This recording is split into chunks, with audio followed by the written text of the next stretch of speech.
Hi, I'm Dr. Swarjla, Scientific Director with Ziva Fertility Centers. Do birth control pills cause infertility? Let's bust this myth today, but we'll do it with science, facts, and a little peace of mind. What do birth control pills actually do? Birth control pills are designed to temporarily prevent ovulation by altering hormone levels, mainly estrogen and progesterone. They also thicken cervical mucus and thin the endometrium to prevent sperm from reaching the egg. But here's the keyword: temporarily. The pill pauses your reproductive system. It doesn't damage or deplete it. The most important doubt that people have is, does it have a long-term effect on fertility? Multiple large studies have confirmed that there is no long-term negative effect on fertility after stopping birth control pills.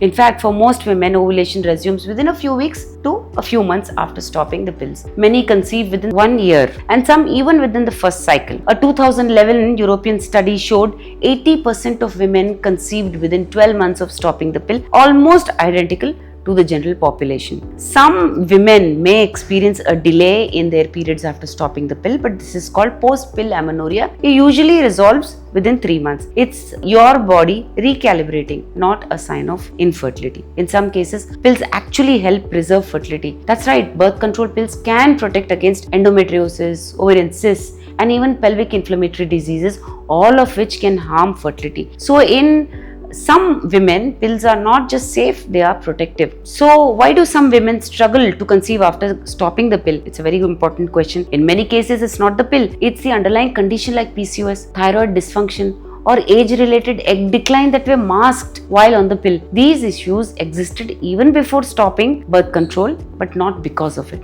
If you wish to understand more about this, please feel free to contact us. Thank you.